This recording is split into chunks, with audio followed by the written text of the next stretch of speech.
نحمده ونصلي على رسوله الكريم أما بعد فأعوذ بالله من الشيطان الرجيم بسم الله الرحمن الرحيم. ګرانو کتونکو السلام علیکم ورحمۃ اللہ وبرکاتہ. زه عبدالرحمن دارالفتاء والقضاء پېښور نه آنلاین فتوا سیسټم 47 نمبر پروګرام ستاسو په خدمت کې حاضر یم. موږ سره زموږ استاد محترم دی مفتی غلام فرید حقانی صاحب د برکاتهم العالیه. د هغه به چې کوم دی عزتمندو ستاسو د شرعي سوالاتو جوابات کوي. مفتی صاحب محترم زموږ سره بیل نمبر سوال صداقت د کارخانو نه کړی دی. هغه وایي چې د عید میلاد النبي شرعي څه حیثیت دی نن سبا وخت کې؟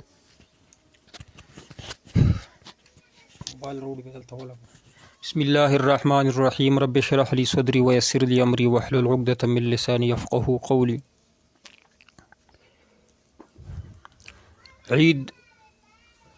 عید ته ویل شي میلاد النبي، یعنی د نبی علیه الصلاۃ والسلام د پیدایښت د ورځې عید مناول، تهوار مناول.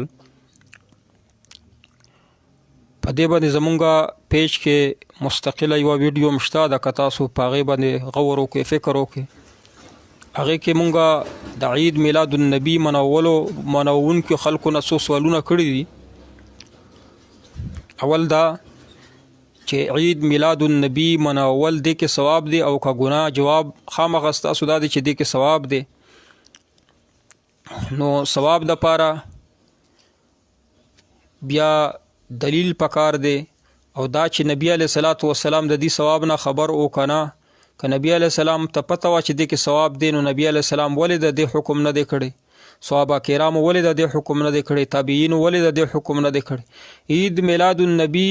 د نبی علیه السلام پیدایش ورځې ته دغه نوم ورکول په خپله به هم بدعت دی، او دغه ورځ باندې عید منزل یا خوشحالي منزل دا په خپله هم بدعت دی. آیا د نبی علیه الصلاۃ والسلام په پیدایش او بله دا چې 12 ربیع الاول باندې دا ثابت نه دی چې نبی علیه السلام په 12 ربیع الاول پیدا شوی دی. ورځ خو په معلومه ده، پیر ورځ ده، میاشت معلومه ده ربیع الاول میاشت ده، خو لیکن په 12 ربیع الاول نبی علیه السلام پیدا شوی دی. په دې کې اختلاف دی، پیدایش کې هم اختلاف دی چې په 12 ربیع الاول. خو به هر صورت په دغه ورځو کې د نبی علیه الصلاۃ والسلام خوشحالي منزل صرف په دې ورځو کې، نو دا بدعت دی. د کې کم خرافات دي دا هم بدعت دی. او د نبی علیه السلام په پیدایش باندې عمر بر خوشحالي منزل، عمر بر طبیعي چې کومه خوشحالي ده، دا چې کومه قرآن پاک کې الله پاک فرمایي فلیفرحوا فبذلک فلیفرحوا هو خیر مما یجمعون. هغې نه طبیعي او دایمي خوشحالي مراد ده، دا هیت خاص مراد نه دی چې کوم یو خاص هیت دغه ورځې باندې مونږ یې جوړ کړو، په زوره باندې ځان خوشحاله ساتو چې مونږ خوشحاله یو. نه، طبیعي فطرتي جذبه چې کومه د ایمان چې هغه باندې مسلمان هر وخت خوشحاله چې زه نبی علیه السلام په امت کې او نبی علیه السلام په وجه باندې دی خوشحاله، دغه خوشحالي ته مراد ده. به هر صورت کم خرافات چې په دغه ورځو کې کیږي، کم علماء کرامو چې سیرت جلسې د په ربیع الاول کې هغو ته ویلي چې دا حلال دي، ټیک دي، جایز دي. هغې نه د سیرت هغه جلسې مراد دي چې نبی علیه الصلاۃ والسلام سیرت پکې بیانیږي. خو دغه خرافات چې نن سبا زمونږ په علاقو کې خلک کوي، که بدعتیان دي او که غیر بدعتیان دي، ټول پکې ملوث دي. لہذا نن سبا دور کې پکار دی چې هغه شرعي کم میلاد مناولو کومه طریقه وه، هغه چې کله خلک پرېږدوي د دې وجې نه چې د اهل بدعتو ملا ماته شي او دغه کار پرېږدوي. دې سره مخکې تیر پروګرام دا 47 نمبر پروګرام دی. 45 نمبر پروګرام کې یو مولانا صاحب غالبا د سعودي نه په کومنټس کې لیکلي وو،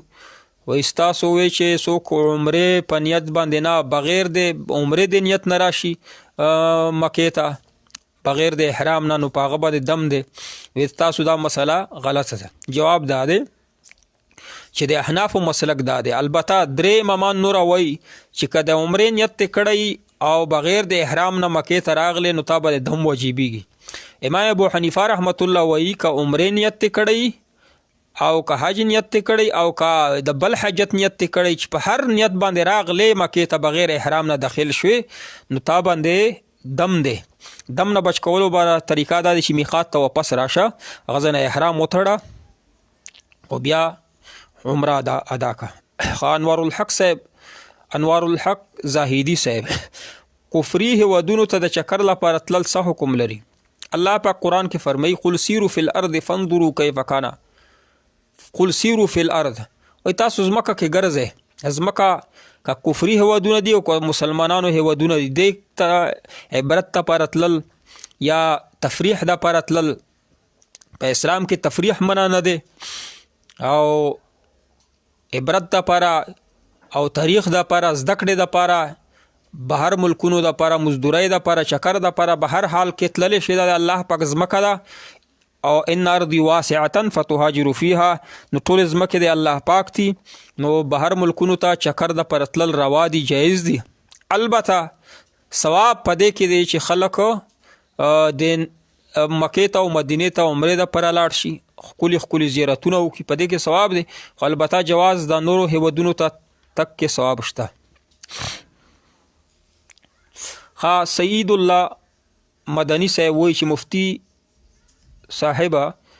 موبایل کې قرآن انسټال کول او بیا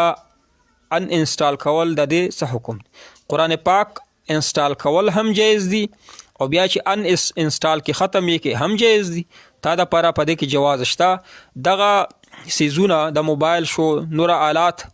چې هغه دوه پهلو لري ښه هم لري بد لري نو ښه طرف باندې ته استعمالای ثواب دی پکې بد پهلو باندې غلط پهلو باندې استعمالای ګناه ده پکې. اوس قرآن پاک پکې اچوي تلاوت پکې کوي جایز دي سره د دې که بیا ختم کوي هم جایز دي. دا د مصحف حکم نه لري. ښه علما لیکي کم د کتاب شکل مصحف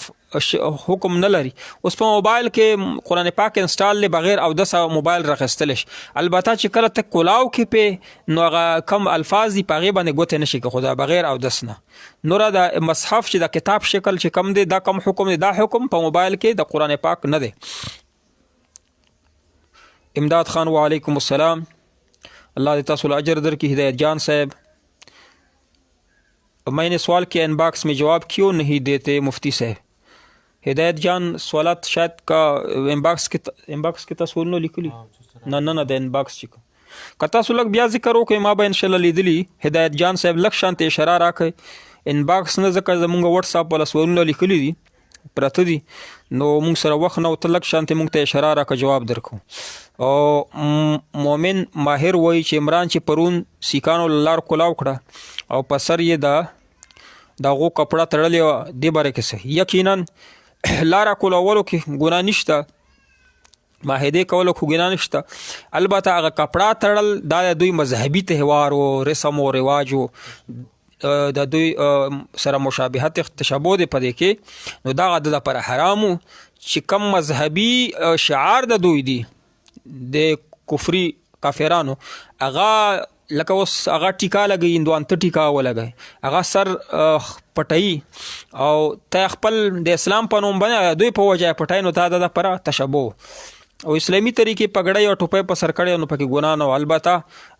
تا ښه سوچ کړی دی یقینا چې تشابه د نورو اختیارات دی کې ګناه ده. لار دې کلاو کړه نو خیر د ایمان نه خو ځان بیا مخلص ورپسې. جنید جانی په 12 ربیع الاول کې خیرات کول څنګه دي؟ په 12 ربیع الاول کې تعین د ورځې چې صرف 12 ربیع الاول باندې خیرات کوي نورو ورځو باندې نه کوي په دې کې ګناه ده بدعت ته. پکې ولې په 12 ربیع الاول باندې خیرات کوي په نورو ورځو نه کوي؟ د دې جواب راکړه. که جواب دی دا وي چې 12 ربیع الاول باندې ثواب ډیر دی نو بیا ستا د خیرات ثواب نه کی. که جواب دی دا وي چې 12 ربیع الاول زمونږ مثلا ملازم یم چوټي مې دا مدرسې نه مې چوټي وه نو ما وی چې راشه اسی چوټي دا ټول سره جمع شي خوراک پوکو نو بیا خاصه ګناه پکې نشته. او که دا نیت ته کړي چې په 12 ربیع الاول ثواب زیات دی په نورو ورځو باندې بیا د ثواب نه کیږي. امید دی چې جنید جانی صاحب تاسو ته به جواب ملو شي. انوار الحق زاهدی صاحب نن سبا چې کوم مشومان او یا غټ کسان کفري هودونو ته ځي چې حلال او حرام روا او ناروا هم نه پیژني او هلته د هغه کفري هوا تابعیت قبول اخلي دغه قبول اخستل څه حکم لري؟ دا بل سوال. ستاسو بل سوال دا دی یو خو تا وویلې چې کفري هیوادونو ته چکر د پاره مال چکر د پاره تللی شي. تا وویل چې نه اوس چې لاړ شي ویزا والي هلته کې د کفري کوم هیواد دی هغه قانون باندې دستخط وکړي هغه قانون که اسلام خلاف وي د اسلام مخالف یو ته په دستخط وکې نسنی لټیواله ګناهګار یې خو د اسلام خلاف نوی قانون نظم و ضبط ته پر قوانین جوړ شوي په هغې باندې دستخط کولو کې ګناه نشته او حلال او حرام روا او ناروا چې نه پیژنې نو دا خو ستا خپله ګناه ده خو به ته پیژنې حرام او حلال او دې نه علاوه کفري هیوادونو کې کم ذبیحي دي به نه خوري سعودي کې به نه خوري د کم چرګان چې دا فرمي چرګان دې ته خو خوراکونه ورکوي حرام خوراکونه چې څو پورې 3 ورځې په کور کې 3 ورځې او 3 شپې ده چې فرمي چرګان تړلی نه وي په کور کې تر هغو پورې هغې غوښه نشي خوړلی چې 3 ورځې او 3 شپې وتړې صفا شي نو نه بعد به بیا تاسو د هغې غوښه خوړلی شي او دارنګې د کلیجې روانې د بازار کې کلیجي اینا نو د دې خوراک هم روانه د انډیا نه راځي دا پته نه لګي چې دا د کم ځناور دی او ذبیحه یې څنګه شوې حلاله یې څنګه ده مو ابو عمر نو آبادی الحنفی وعلیکم السلام ورحمت الله وبرکاته جزاکم الله الله دې اجر درکړي محمود الدیوبندی ولکې سے نشته ده خو د حق پته مفتی صاحب باندې به بدیتان راځي پوه نه شو څنګه لاره کلاو کی او تاسو یې د لاره کلاول پکار نه دي بنې بنې بدعتیان راځي نو معاهده چې وکړي که قادیانیانو دپاره لاره کلاول حرام دی که په دې لاره باندې قادیانان زیو راځي د سیکانو په نوم باندې نو بیا حرام دی دوی دپاره که موبایل کې قرآن وګانې د څوک رنګ پې راکوي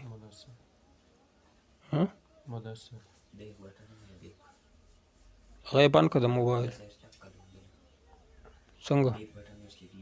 ته ټیک کړه سوال ووایه رنګونه پرسي دا په بند کړه مفتی صاحب موږ یو ملګری دارالفتاء والقضاء مولانا نجم ثاقب صاحب هغه یو تپوس کړی چې بوټ په اوبو کې وغورځېږي نو اوبه پاکې دي او که پلیتې دي څنګه جي بوټ چې په اوبو کې وغورځي د دې مونږ تیر پروګرام کې جواب کړی چې بوټ د جواب نه وشوي بوټ چې په اوبو کې اوبه وغورځي که اوبه رواني نو خو نه بلمځي او که اوبه ولاړې وي لږې اوبه نو دغه بوټ که ښکارا په دې باندې پلیتي تا ولیده چې ښکارا پلیتي وه نو په اوبه یې پلیتې کړ که ښکارا پلیتي پې نه وه په شک په بنا باندې اوبه نه بلمځي که تا دا شک وي چې شاید دا بوټ په بلمازي او که نه په شک باندې یو شی نجس کېږي نه نو دا اوبه پاکې دي نه پاکې دي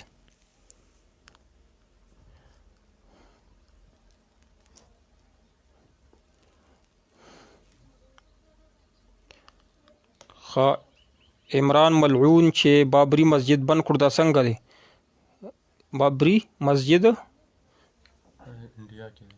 بابری مسجد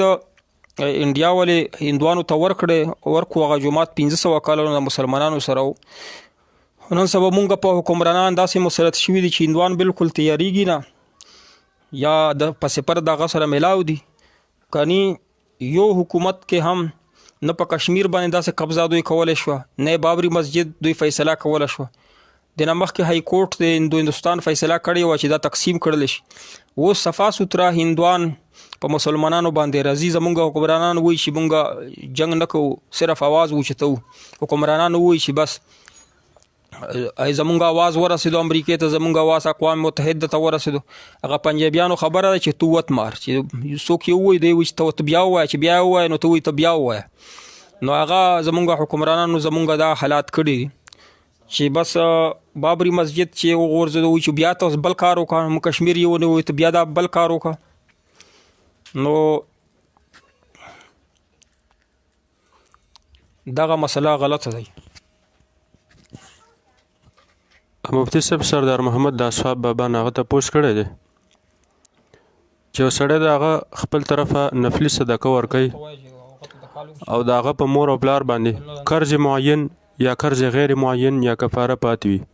نو د لپاره دا نفلي صدقه ورکول د ځان طرفه دا بهتر دي او که د مور او پلار هغه قرض معین غیر معین هغه خلاصول یا کفاره ورکول هغه بهتر دی هغه وفات شوي دي چا باندې چې کفاره پاتې ده نو یقینا دله پکار دی چې اول کفاره د مور ورکی که نصیحت یې نه دی کړی هم چې لمنځونه روژې په پاتې دي نو هغې کومه فدیه ده هغه دې ادا کړي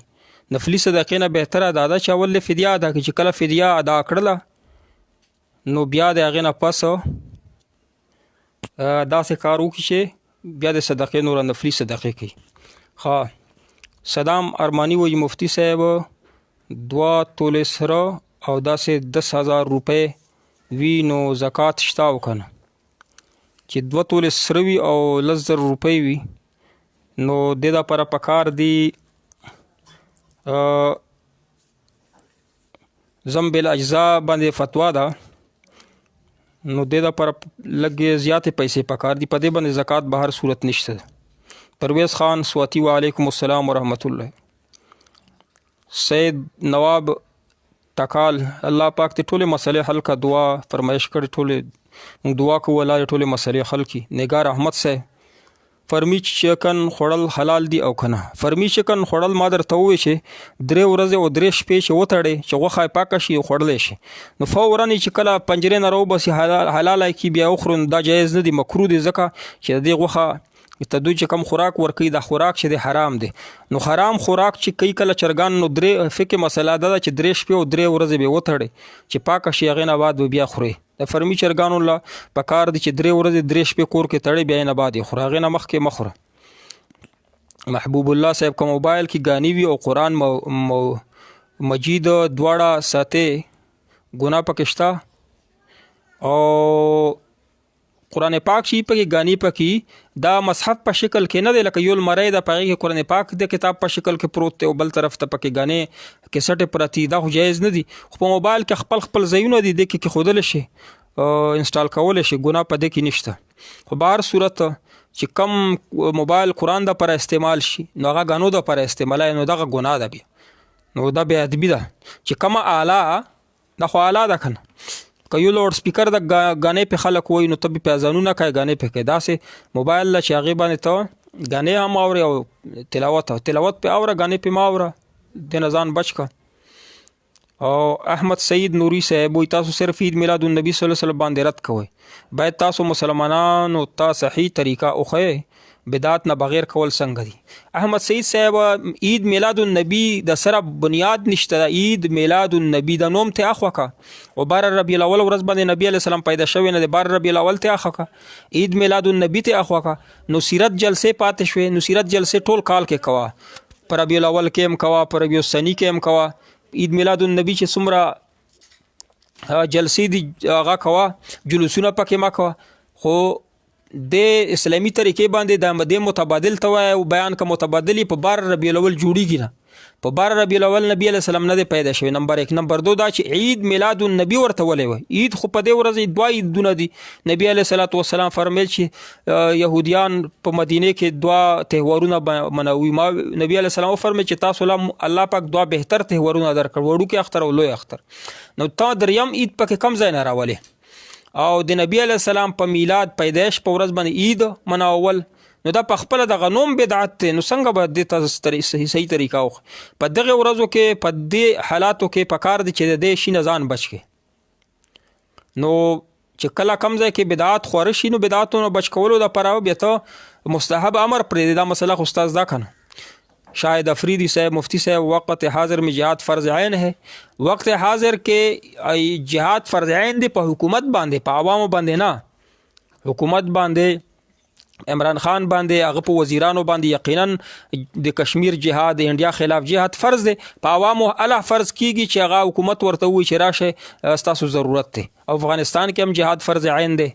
طالبانو سره امداد کول. خو په پاکستان کې چې یو حکمران دی چې هر څنګه دی نو هغه خلاف توره راوچتول دا جهاد نه دی، دا فساد دی. د حکومت خلاف په توره نه راوچته. جمهوری حکومت دی نو جمهوری طریقې جلسې او جلوسونه کم طریقې دی، په دې طریقې کول جهاد ورسره کولی شي او قتال ورسره نشي کوله. قتال په دوی باندې فرض دی په حکمرانانو باندې چې د کشمیر سره قتال وکړي، قتال فی سبیل الله. کشمیر کې قتال وکړي د هندوانو سره او چې نه یې کوي ګناهګار دوی دي. په زنه فرایض داسې دي چې هغه اجتماعي خلکو باندې فرض دي، زنه انفرادي. تا باندې انفرادي مثلا لمونځ فرض دی، چا په دې کې اجازت نشته لمونځ به کوي، روژې به ساتي. او اجتماعي فرایض دا دي چې هغه حکومت باندې فرض کیږي لکه جهاد فی سبیل الله. شاید افریدی صاحب تاسو جواب وشو. او نگار احمد صاحب پرایز بانډ انعام اخیستل څنګه دي؟ پرایز بانډونه اخیستل او ساتل دا جایز نه دي، ځکه چې بانډ کې سود هم دی، قمار پکې، جواری پکې ده، غرر پکې، درې ګناهونه دي، ګناه کبیره دي، نو دې ساتل نه دي پکار. او که روا د اخیستو په خپلو قیمت په خرڅه، انعام چې کم دی ته میلویږي دا هم حرام دی، دا به نه اخلي. که وا د اخیستو غریبانانو له به ورکړي. نو بانډونه په خپله حرام دي. بعضې د بدعتیان چې دي که نه بریلیان ورته حلال وایي، نو ورسره څه دلیل نشته. حلال دپاره یا حرام دپاره نس پکار دی، هغه دوی سره نشته. او زمونږ سره شته چې حرام دی، هغې کې قمار هم دی، سود هم دی پکې. مثلا لږ پروګرام خو وخت ډېر کم دی، خو تاسو له لږه د عوامو په لهجه کې وایم چې کله ته بانډونه والې 1000 روپۍ بانډ دی واخیستو، کله تا ته پیسې پې ووتې، نو دا زیاتې پیسې بلا عوض تا ته میلویږي، سود دی که نه. او کله تاله پیسې پکې نه ووځي، هسې پیسې دې پرتې وي، نو دا جواري ده او غرر دی پکې، یقیني ګټه پکې شته او که نه غیر یقیني صورتحال دی، دا غرر دی پکې. نو دغه په دې وجه دا حرام دي. 3 ګناهونه دي پکې. مفتی صاحب رانیازي ریاست مدینی نو مخلي خپله خوله او نور بهایي راز پراز زیاتیږي، د منافق شمارل کېږي که څه کرداري منافق. یو خو عقیده منافق ته هغه ختم شوي دي نبی علیه الصلاة والسلام نه بعد. اوس د کردار منافقین شته، یقینا چې څوک څه وایي عمل پې نه کوي، دا کردار ولا منافق کېدلی شي. عمران خان د مدینې ریاست څنګه راولي چې د نبی علیه الصلاة والسلام سره د محبت د سره شته نه. نبی علیه السلام سره چې چا محبت وي هغه به هر سحر د نبی علیه السلام سنت نلی کې غورځوي، نبی علیه السلام په زړه به چاړې راکاږي. آیا عمران نیازي هر سحر د نبی علیه السلام په زړه چاړې نه راکاږي؟ نو چې چاړې راکاږي نو دا د نبی علیه السلام دشمن دی که نبی علیه الصلاة والسلام عاشق دی؟ خلک وایي دا عاشق رسول دی. عاشق رسول مثلا ته د چا چې عاشق کې د هغه زړه باندې چاړې راکاږي، نو دی هر سحر د نبی علیه السلام په زړه چاړې راکاږي، نو څنګه دی عاشق رسول دی عمران خان؟ عاشق رسول خو قطعا نه دی، دروغجن دی، بلکې دشمن دی. او بله دا چې کم خلک اوس نن وایي چې مونږه د نبی علیه السلام په زړه چې کم خلک چې نبی عمران خان چړې راکاږي، زه هغه سره ودرېږم. د نبی علیه السلام ته قیامت کې حوض کوثر ته څنګه ودرېږې؟ زه قیامت کې به نبی علیه السلام شفاعت څنګه غواړې چې تا د نبی علیه السلام هغه کس چې نبی علیه السلام په زړه چړې راکاږلې، دا پنځپیریانو له وایم چې پنځپیریان د عمران خان سره ولاړ، چې تاسو به د نبی علیه السلام شفاعت چې دا تاسو ته څنګه میلویږي پنځپیریانو صاحبانو؟ طیب صاحب ته بالخصوص وایم چې ته به نبی علیه السلام به درته ووایي چې هغه کس چې هر سحر زما په زړه باندې چړې راکاږي، نو تا هغه سره ولاړ وې، نو تا له زه حوض کوثر کې اوبه درکړم، زه تا شفاعت وکړم. که تا ته ووایي چې ځه ته بدعتي شوی وې، فرشته به تا ابو نبی علیه السلام به وایي دا زما امتیان دي، فرشته به وایي تا نه بعد ته چې کله دنیا لاړې نو دوی پکې نور کسان ونیول. عمران خان سره چې څوک ولاړ دي نو گویا کې د نبی علیه السلام شفاعت یې نه دی پکار، حوض کوثر باندې کوثر او آب کوثر نه دی پکار. که پکار وي نو بیا به د نبی علیه السلام داسې دشمن چې هر سحر د نبی علیه السلام په زړه چړې راکاږي، نو دی هغه سره ودرېږي، د حمایت کوي. چې حمایت یې کوي نو نبی علیه السلام ته په قیامت کې خپله جواب ورکړي. امید دی چې تا ته به منیر ماهر صاحب تسلی بخش جواب ملو شوی. ابو عمر نوآبادی الحنفی صاحب. نو د کشور عزیز پاکستان علماء کرام مفتیانو ولې د احتجاج په ځای د دغه ظالم حکمرانانو په خلاف د جهاد اعلان نه کوي؟ که نه اوس هم جهاد فرض نه دی؟ باید علوم خلق خبر کړي. نو پاکستان ریاست د پاکستان حکومت چې د انډیا خلاف جهاد اعلان نه کوي ګناهګاریږي په. علماء کرام خو بار ورته وایي چې کله دا خو دفاعي جهاد دی، اوس خو مونږ به دفاعي جهاد خو به هر حال فرض عین دی چې دفاع وکړي. کشمیر یې ونیو، بابري مسجد یې هندوانو له ورکړو، هر ځای کې مسلمانانو ته لاسونه وړي، لاس وړي، نو ته به خپله دفاع نه کوې د الله بنده. نو چې حکومت نه کوي فرض عین دی پې چې نه کوي نو ګناهګار دوی دي، موږ پې نه ګناهګاریږو. تاج د پنځپیریانو داسې دي چې وایي طیب صاحب ته څوک نصیحت وکړي، طیب صاحب یو عالم دی، یو ښه عالم دی. نو اوس مولانا د پنځپیریانو ته وایم بار وایي چې دا ته طیب صاحب خوب تعبیر کړی دی، هغې کې مونږ ویلو چې دربریان ملیان مه جوړېږئ. وایي طیب صاحب ته تا داسې ولې ویلي؟ ولې مونږ طیب صاحب ته نصیحت نشو کولی؟ اوس طیب صاحب ته خپل شاګردان قطعا نصیحت نشي کولی، ځکه چې زمونږ شاګردان دي زمونږ نه شرمیږي چې استاد څه به څه نصیحت وکړو. نو چې شاګردان یې نه دي او په مرتبه کې په علم کې دنه زیات دي، یو عالم یو مفتی خو درجه اوچته 3-4 درجه اوچته یې، نو د په دې بنیاد باندې طیب صاحب ته مونږ نصیحت کړی چې طیب صاحب عالم دی، مونږ هم الحمدلله توتانه ولا پاڼې نه دی ویلي مونږ عالمان یو خو هغه نه لږ سبق مونږ زیات ویلی دی مونږ افتا کړی هغه تخصص نه دی کړی نو لہذا مونږ ورته نصیحت وکړو چې دربري ملامه جوړېږي نو دې باندې د کم شاګردان دي راپاسېدل مونږ ته بد رد وایي یعنې چې په شیخ طیب نه په درجه کې ظاهري طور باندې کم اوچت مفتي دی هغه ته بد رد وایي شیخ طیب ته ښه وایي دا به ته قیامت کې الله ته جواب ورکوي نو لہذا مونږ حق جوړیږي چې مونږ غلطي وکړو طیب صاحب مونږ ته ووایي یا زمونږ نه درجه کې ظاهري طور باندې اوچت یا مونږ ته نصیحت وکړي نو طیب صاحب حق مونږ چا څوک خو ورته کم از کم نصیحت کوي چې دا خبره د غلطه ده او طیب صاحب هغه خوب متعلق چې مونږ کم درباري خبرې کړې وي هغې باندې خوشحال شوی دی هېڅ قسم جواب یې نه دی راکړ خو د لاندې خلک ناپوهه دي کم علمه دي هغه وایي چې یاره دا تاسو بد کړي او طیب صاحب پرې خوشحاله دی هغه خوشحاله شو چې آینده به انشاءالله دا کار نه کوم خو لاندې کم کسان دي هغه بد رد مونږ ته وایي چې یاره تاسو مونږ ته ګویا کې ته عالم نه چې اوچت وي د ظاهري درجې کې نو هغه ته بد رد وایي نو دا تا دپاره ثواب دی که په دې کې ګناه دی امید دی چې تاسو په پوه شوي وي دغه سوال تاسو بار بار رالیږلی دی ښه یو توله سونه او 10,000 روپۍ په دې باندې زکات فرض نه دی چاندي کې برابر بالکل زیاده بي نه دا زمبل اجزا او دا دې باندې یو ویډیو زمونږ اردو کې مشته زمبل قیمت باندې فتوا نن سبا نه ده زمبل اجزا باندې ده ته چې کومه مسله یادوي چې یو توله سونه د سپینو زرو 52 تولې چندۍ نه زیات قیمت لري 10 روپۍ هغه مسله باندې ما فتوا نه ده درکړې ما په زمبل اجزا درکړې خو هغه لږه مشکله مسله ده تاسو ته چې اوس بیانوم علما کرام طلبه کرام پوهېږي عوام پرې نه پوهېږي زمبل اجزا چې کله ته حساب وکړې په هغې کې په 2 توله سونه باندې او په 10,000 روپۍ باندې زکات نه فرض کېږي تاج تجوید القرآن سنټر تاسو ته به زمبل اجزا ته حساب وکړه زمبل اجزا کې په 2 توله سونه او په 10,000 روپۍ باندې زکات نه فرض کړي ما په زمبل اجزا باندې فتوا ورکړې بلکې ما نه ټول علما کرام نن سبا ورکوي قال خرج معاویه عنه سوي احمد سعید نوري سوي قالوا جلسنا نذكر الله ونحمد ولا ما الاسلام علينا قال الله ما جلسكم الا ذاك قالوا والله ما جلسنا الا ذاك قال اما اني يكون دي کې د میلاد څخه خبره جبريل فاخبرني ان الله بكم الملائکه رواه مسلم نبی علیہ السلام چې کله پیدا شو نو ابو لهب هغه ټیم چې کله پیدا شو خوشاله اظهار وکړ لکه زموږ مشوم پیدا شي په هغه ورځ باندې موږ خوشاله اظهار وکړو مټیانې تقسیم کړو به هر کال خو بیا خوشاله اظهار نه کوو کنه الله بندگانو دا څنګه دلیل راوړی تاسو د پر دلیل ثواب چې ورته وای دلیل یا قرآن به راوړي یا حدیث یا فقه کتاب نه فقه کتاب چې کم دی هغې نه راوښیه فقه د پرې خو د بدعتیان چې کله خپله خبره کې راګیر شي نو قرآن او حدیث امام ابو حنیفه پرېږدی او بیا وایي قرآن او حدیث ته ډایرکټ ټوپ وایي نو ته مقلد یې که غیر مقلد کله مقلد شي او کله غیر مقلد شاید افریدي وعلیکم السلام ایاز خان وایي چې سلفیان څنګه خلق دي سلفیان کا تاسو مراد غیر مقلدین وي دا خو بدعتیان دي دوی تفریط کوي او چې کم بدعتیان دي افراط کوي او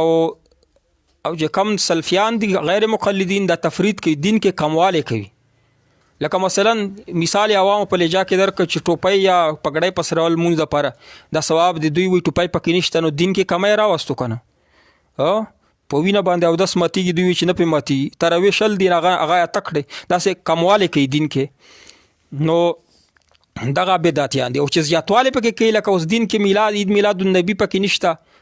نو دا افراط دی نو افراط و تفریط چې کم بریلیان صاحبان دي دا عید میلاد النبي دا افراط کوي او چې کم پنځ پیریان دي یا سلفیان دي دا غیر مقلدین دي سلفیان ځان ته وایي دا تفریط کوي نو دیوبند مسلک دا افراط و تفریط نه خلی دی الحمدلله شاید افغان کشمیر افغانستان کې ما به اجازه کې ضروري یقینا چې کشمیر ته جهاد ته مور او پلار اجازه په ضرورت وي چې کله حکومت اعلان وکي عام اعلان وشي بیا مور او پلار اجازه نه چې حکومت اعلان نه کړه تر هغه پورې نشتلې دا غره وړ اصول نه بیا لړ اصول نه ته وای اصول نه بیا لړ مفتی صاحب عبد الله صاحب د جمرود نغه سوال کړی دی مضاربت شرعي څه حیثیت دی او نن سبا خلک چې دا بینکونو کې پیسې ږدي بینک والا چې کوم دی که نه په نوم د مضاربت خلکو له کومه ګټه ورکوي دا جایز دی که ناجایز دی بینک والا مضاربت نوم استعمالوي خو مضاربت کوي نه مضاربت لپاره شریعت اخو کوي ټیکی کوي روډ مضاربت لپاره شریعت څه قواعد او ضوابط خودلی د هغې قواعد او ضوابط مطابق دوی ایجاب او قبول نه کوي. بینک ولا سود کوي، خالص سود باندې ډیپازټ کوي، پیسې درنه جمع کوي، نو یا خو یو متعین وخت د لپاره سود په درکوي یا چې کله ته راوباسې خو سود به هر صورت په درکوي. په بینکونو کې مضاربت نشته دی او متبادل یې د علماء کرامو لیکلی، خو یو بینک کې مونږ ته معلوم نه دی چې کم بینک مضاربت یا مشارکت باندې لګیا دی. یو کولی نشي ځکه چې کوي نو دوی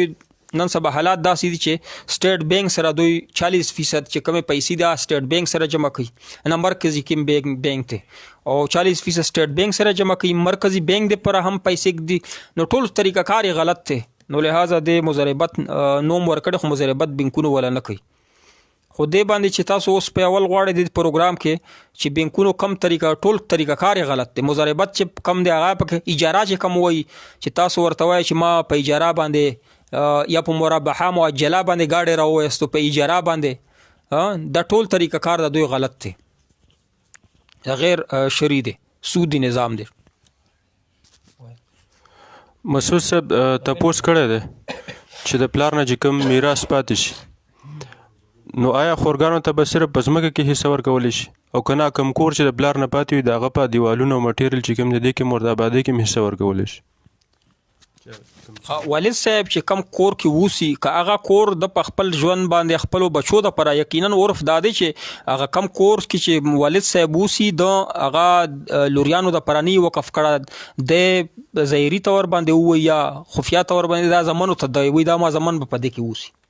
نو هغه خپل کور چې دا په خپل ژوند کې زمنو ته هبه کړی وي، نو چې کله دی وفات شي نو کور کې د بیا خویندې حصه نه غواړي، او که هبه کړی نه وي تاسو ته پته وي نو بیا چې کله پلار وفات شو نو چې هر څه کور ته پاتې شو ځمکه ته دا ټولو خویندو ته پکې حصه ورکوي وروڼو ته، خو کور به هر صورت داسې وي چې اکثر داسې وي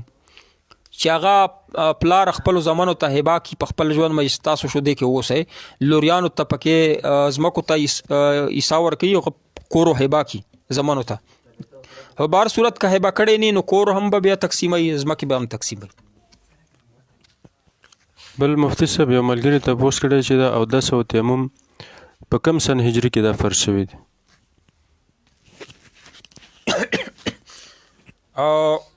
تیمم دپاره قرآن پاک کې کم آیات دی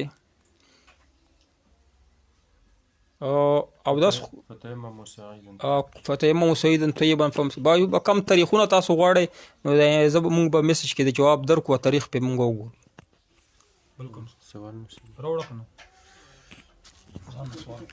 مفتی صاحب موږ یو ملګری صداقت هغه بل تپوس کړی دی چې زه په انډۍ کې کار کوم، هلته مې دکان دی، نو هفته په هفته چې کوم دی زه کور ته راځم، نو آیا زه په پنډۍ کې مسافرانه مونځ کوم او که نه پوره مونځ؟ پنډۍ کې نوکري ده، د چا چې پېښور نه ځي پنډۍ کې نوکري کوي نوکران دي، نو که ده په پنډۍ کې یو ځلې 15 ورځې یا دې نه زیاتې ورځې تېرې کړې نو دی مقیم شو، نو پېښور یې هم وطن اقامت وطن اصلي دی او پنډۍ د ده وطن اقامت شو، هلته دی ملازمت کوي، نو یو ځلې چې دی 15 ورځې په پنډۍ کې تېرې کړې نو دی و پنډۍ کې پېښور خو د خپل وطن دی او پوره لمونځ کوي، پنډۍ کې و پوره لمونځ کوي، اینا بعد که دی هفتې پس راځي خیر دی راځي دی، خو یو ځلې چې دی 15 ورځې یا دې نه زیاتې تېرې کړي د وطن اقامت د ده وګرځي پنډۍ، خو په لارې به هر صورت که پېښور ته راځي که پېښور نه پنډۍ ته ځي په لارې به دی سفر لمونځ کوي، خو چې کله اقامت دی اختیار کړو په پنډۍ کې نو بیا پنډۍ کې دی پوره لمونځ کوي، او پېښور خو د ده وطن اصلي دی اب هم هلته کې دی خامخا پوره لمونځ کوي، او چې کم امام مقیم وي کم چې امام صاحب مقیم دی نو هغه امام پسې به مسافر هم پوره لمونځ کوي.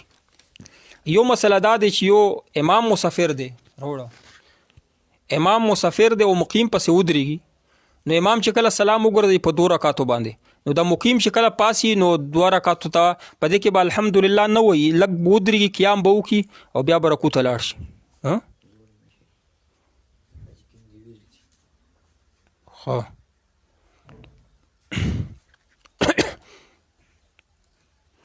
اکثر خلک په کیش باندې گاډي وباسي، دا څنګه دی؟ په کیشت باندې د چا نه اوس مثلا ما نه یو گاډي په کیستونو والے یا په نټا باندې ګران والے جایز دی، خو بینک نه چې راوباسې بینک په قسطونو باندې یا په مربحه او معجله په اجرا باندې پوهیږي نه، طریقه کار یې غلط دی. به هر حال بینک نه چې راوباسي سود دی. او چې عام د بارګین نه راخلي سړي نه سودا ورسره وکړي چې یا په قسطونو باندې په دومره دی، په نغدو په دومره، نو په قسطونو تیواله نو جایز دی. خو بینک ولا چې کم دی هغه په دې طریقه کار پوهیږي نه چې وایې ته نه مربحه وي او نه اجرا وي. ځکه مربحه دې ته ویلی شي چې ګاډي مالک پته وګرځي، اجرا دې ته ویلی شي مالک په برګین ولی بینک ولی به چې څه نقصان ګاډي ته رسي یا بینک ولی پوره کوي. نو دا طریقه کار باندې هغه پوهیږي نه. او به هر صورت چې کله برګینونو کې په قسطونو باندې ګاډي اخلي یا په نټې باندې دا جایز دي.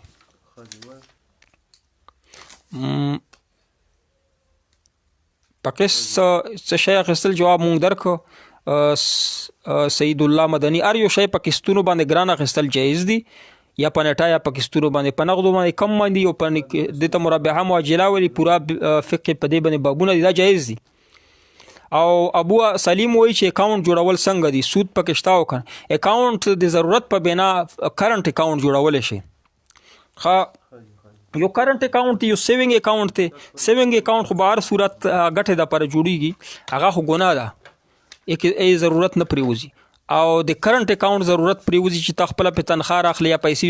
بل ځای ته پکې لېږي یا شانه پیسې راغواړي، د ضرورت په بنا باندې چې ضرورت یې نه وي اسې پیسې جوړای ګناه ده. او ضرورت په بنا باندې کرنٹ اکاونټ جوړول شي. او که پیسې دې په بانک کې نو ځنه بانکونو کې لاکر اکاونټ وي نو هغه لاکر اکاونټ ضرورت په بنا باندې چې پیسې پکې محفوظ استعمال لدې هم روا دي. بهر صورت ته چې کوم سیوینګ اکاونټ ته چې پیسې زیاتېږي پکې هغې جواز نشته.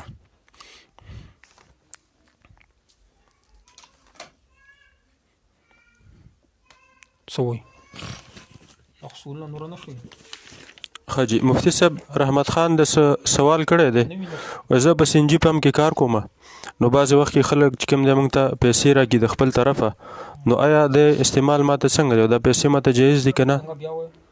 زه وایي سنجي پمپ کې کار کوم، نو بعضې وخت کې چې کوم دی خلک سنجي واچي هغوی موږ ته چې کوم دی څه پیسې راکړي موږ مزدوران ته، آیا دا موږ ته جایز دي؟ تاسو له چې ټیپ درکوي اسې پاسې خپله پیسې درکوي، تاسو نه یې ته غواړئ نه، نو ځان نه څوک پیسې صدقه در باندې کوي دا په سنجي کې چې مزدوري کوي نو غریب وي، نو دې وجې نه تاسو 10 روپۍ درکړي تاسو دپاره د استعمال روا دي، جایز دي. هوټلونو کې هم داسې غریبانان وي چې ویټرانو ته مالداره کسان وي ویټرانو له پیسې پرېږدي، پیسې ورکړي، دا غریب خلک دي. او په هوټلونو کې یا په سنجۍ کې نوکري کوي نو هغې پیسې اخیستل روا دي.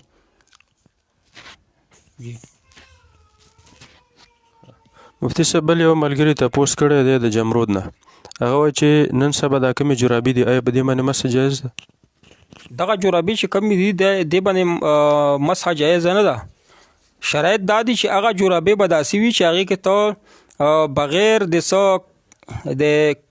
یعنی د دیکو پلاستیک لګېدلی هغې کبو کړي، پلاستیک پکې نه وي او دومره ډبلې وي چې هغه 1 میل 2 میله مزل پکې کولی شي. نو دا کومه جرابې دي کې پلاستیکونه لګېدلي په دې باندې رتم شوي، نو په دې باندې مسح نه کېږي، که مسح دې پرې وکړل لمونځ دې نه کېږي. احمد سعید نوري صاحب وایي میلاد النبي صلی الله علیه وسلم یو ځل منع وکړئ، بار بار ولې منع وکړئ؟ ستاسو جواب ملا علي کاري الحنفي کړی چې په عاشورې روژه مونږ ته پکار ده چې مونږ ونیسو، یو ځل د بار بار ولې د الله باندې وګوره چې کله بدعتي شي سړی که نه یا ګناهګار شي د عقل باندې ګناه پاکل باندې بدعت پاکل باندې حمله کوي. د عاشورې روژې خو نبی علیه السلام حکم کړی دی، او د عید میلاد النبي یو شي چې اصل په دین کې نه وي، د عید میلاد النبي د سره اصل نشته. یو کس ما ته ووایي چې نیت ته بیا مستحب ولې وایي په ژبې سره، د نیت خو اصل شته نیت. نو اوس په دې کې اختلاف دی چې په زړه کې ووایو که په ژبه یې ووایو،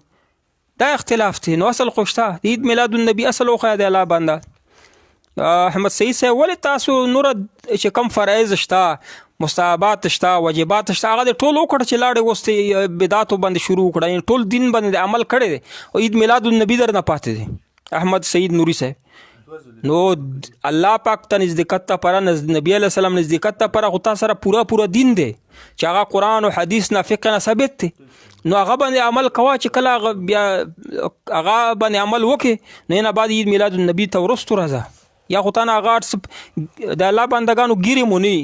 او ودرېږي چې عاشقان رسول اول ګیره ضروری ده که عید میلاد النبی ضروری دا خلکو ته ول نه عید میلاد النبی جلسې که خلکو ته وای چې الله بندگانو عید میلاد النبی نه زیات ضروری ده چې ګیره پرې دا وای دا نبی علی السلام په زړه چړې ما راکاږي او ما داسې کس سره ودرېږي چې نبی علی السلام په زړه چړې راکاږي دا خلک په درېمه ورځ خیرات کوي یا په څلوېښتمه ورځ مړ شي نو دا خیراتونه جایز دي نه دا هم بدعت دی په درېیمه ورځ باندې تعین د ورځې وکړي یا په څلوېښتمه تعین کوي خلک نو دا بدعت دی دې نه ځان وساتئ مولانا فضل الرحمن صاحب برهان خان خلاف آزادۍ مارچ کې د څنګه دی جواب مونږ کړی په پیج کې وګورئ چې مولانا فضل الرحمن صاحب چې صحیح نیت باندې د اسلام نفاذ لپاره او په آیین کې اسلامي دفاتو دفاع لپاره تللی دی علما کرام ورسره تللی نو چې هغې ته ناجایز وای ټول پاکستان علما کرام مولانا فضل الرحمن سره هلته کې تللی دي دا خو د هغه بدر والا فضا پیدا شوې ده چې نبی علیه السلام بدر په شپه باندې وایي چې یا الله کل اسلام دلته راغلی دی که دغه 313 صحابه کرام شهید شول نو ستا به څوک نوم نه اخلي نو هغه ټول پاکستان علما کرام نن تللی دي ازادي مارچ ته نو هغه حالات دي که دغه علما کرام ناکام شول نو ټول علما کرام علم به ناکام شي ټول علما کرام به اسلام به ناکام شي نو ته به دې متعلق څنګه وایې مونږ وایو الله پاک دې دوی له کامیابي ورکړي د ټول علما کرام تللی دي بالواسطه یا بلا واسطه چې زمونږ تاسو ټول استادان دي هلته تللی دي د اسلام دپاره یو مقصد یې وړی دی ته غلط وایې نو دې نه علاوه نو کم علما کرام ورته باندې دا پاکستان ټول علما کرام خو هلته تللی دي نو جمهور هلته تللی نو ته کم علما کرام پسې بځې چې ته وایې دا علما کرام په غلطه دي نو کم علما کرام شته چې هغه په سمه باندې دي که هغه علما کرام دربریان چې هغه عمران خان چې ګیره کلی نبی علیہ السلام په زړه چړې راکاږي ته عاشق رسول وایي هغې ته سلامۍ کوي هغې ته درباري کېږي هغه علما کرامو پسې ځي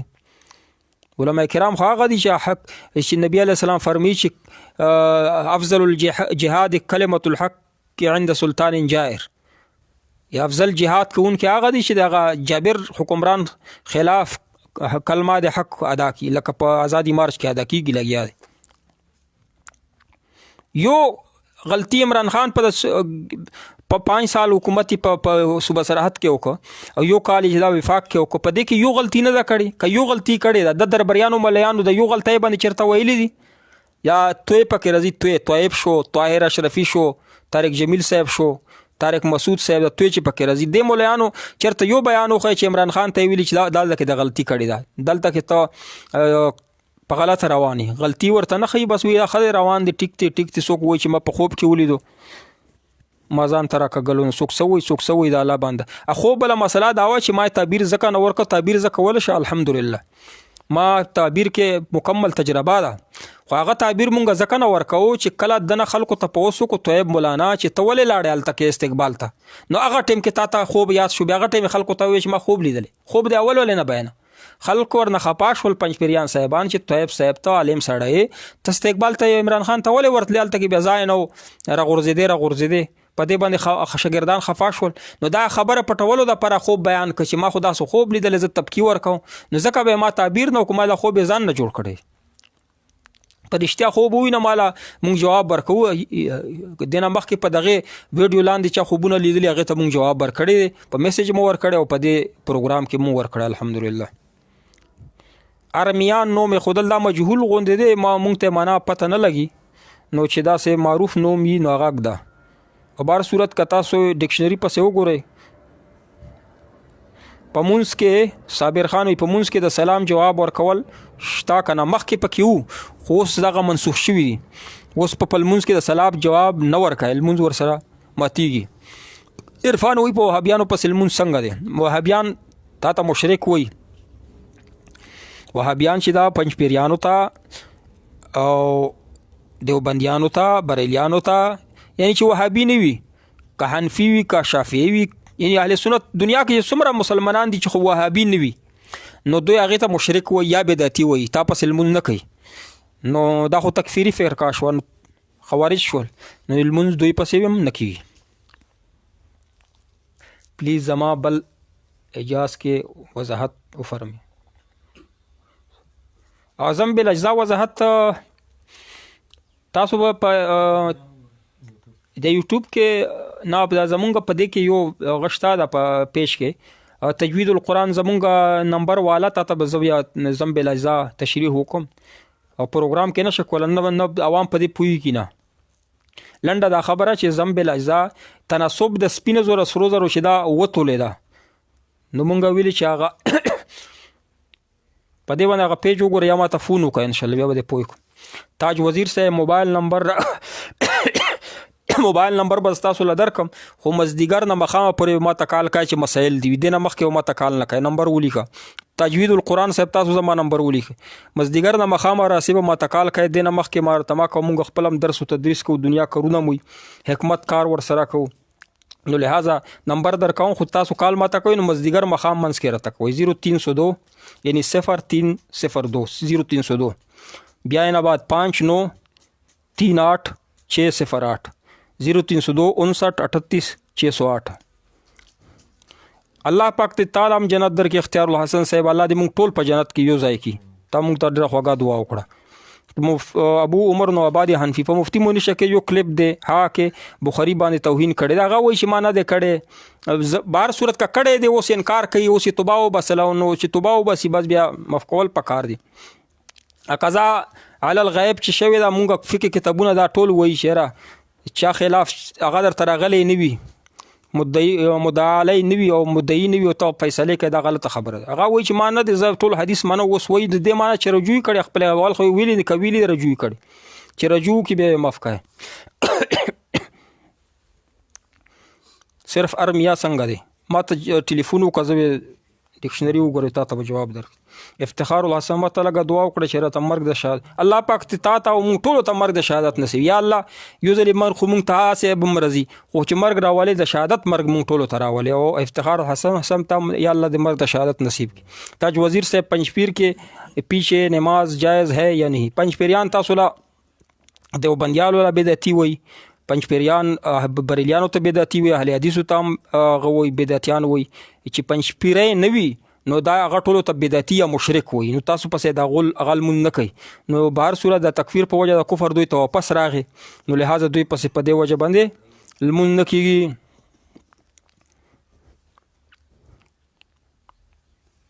څرنګه مفتی صاحب خالد د پېښور نه هغه تپوس کړی دی چې یو سړی د هغه خپلې ښځې ته ویل چې یو دوه درې ته ما طلاق کوي په غوسه کې نو دغه خبرو باندې طلاق رجعي واقع کی باینو که مغلظ یو دوه درې وایي صرف چې وایي چې یو دوه درې دا خوشمار دی ما په درې کاڼو طلاق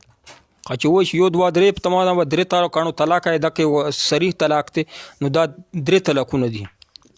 درې طلاقونه دي بس ښځه پې طلاق مغلظه شو مغلظ طلاق د سره واقع کیږي. فرمان الله وایي چې جاز کیش اکاؤنٹ ایزی پیسہ اکاؤنٹ باندې مینټونه وغیرہ کمپنی ورکوي دا جایز دي کنه چې کله اکاؤنٹ پکې پیسې پکې کېدای منټونه درکوي نو دا پیسې ته ور سره قرض دي نو قرض باندې چې دوی منټونه درکوي دا بلا عوض دي دا سود دی او دارنګې په ایزی پیسہ باندې چې ته یو ځای نه بل ځای ته پیسې ولېږې ایزی پیسہ باندې چې یو پیسې یو سړی نه بل پیسې ته ولګي دوی منټونه درکې هغه انعام دی هغه اخله او چې پیسې پکې کېده وي اکاؤنٹ او بیا منټونه درکې هغه ما اخله او چې یو ځای نه بل ځای ته پیسې پې لګي او تعالی منټونه درکې دا انعام دی دا اخله. امید دی چې پوه شوی به.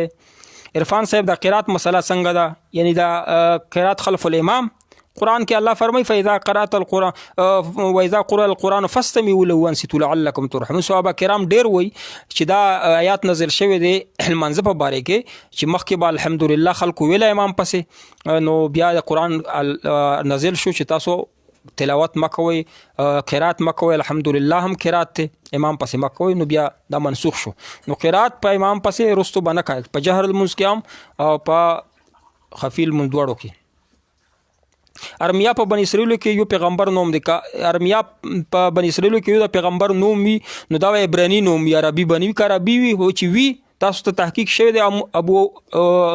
عمر یا ابو عمر نو آبادی الحنفی که تاسو تحقیق کړی وي ارمیا د بنی اسرائیل کې یو پیغمبر نوم دی نو بیا خو جایز دی. بریلیانو پس لمونځ کیږي که نه بدعتیان چې کم دي ما درته اول کې ذکر وکړو چې بدعتیانو پس لمونځ نه کیږي بدعتي او بریلیان چې کم دي هغه تاسو پسې قطعا لمونځ نه کوي. بریلیان چې کم دي یو جامعة الرشید ولا عجیبه خبره ده. جامعة الرشید د مدرسې ولا مفتیان څه دي؟ طارق مسعود دی په یو دریاب کې دغه پنځپیریانو کوم د بریلیانو مفتی څه دی دغه دا هلال کمیټې مشر چې مفتی منیب الرحمن د پسې رستو لمونځ کې او بیا ویډیو شیر کړه چې مونږ خو لمونځونه کوو مفتی طارق مسعود صاحب. نو ستاسو جامعة الرشید نه کومه فتوا ده احسن الفتوا جامعة الرشید به استادانو شایع کړي د پغې کې لیکلي چې بدعتیانو پسې لمونځ نه کوي نو دی بیا په عملي طور باندې پسې کوي. نو تاسو د مدرسې نه د فتاوی ولې شایع کوئ؟ جامعة الرشید په فتوا باندې مونږ خلکو ته فتوا ورکوو چې د بدعتیانو پسې لمونځ مه کوئ او دوی بیا په عملي طور باندې کوي دې نه ځان نه بزرګان جوړوي د الله تعالی ته به څنګه جواب ورکوي؟ طارق مسعود دی او که څوک دي دومره غټې غټې غلطۍ دې نه کوي. تاسو مدرسې نه فتوا شایع شوه چې بریانو په بدعتیانو پسې لمونځ نه کوي پنځپیریانو بدعتیانو پسې. نو بیا ته په ویډیو شیر کړه چې زه نه منیب الرحمن پسې لمونځ کوم ټولو نه سخت او شدت پسند او تکفیري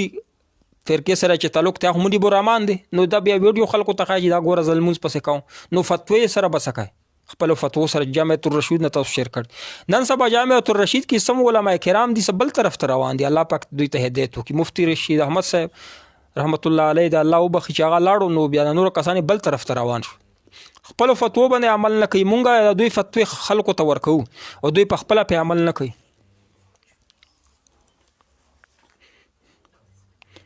حماد جان صاحب کلو کان علی جین من زبن سرونی عالمین نوسی ځان نه عبارتونه وای چرته فقه عبارت خویا چرته خویا چې په بلنکی کتاب کې لیکلي دي په بحر الرائق کې دي په شمی کې دي چې باب میلاد النبی صلی الله علیه وسلم او یا چرته حدیث کې دي یا قران کې دي اخو د خبره ما کو حسن بصری ته مقالد دي کا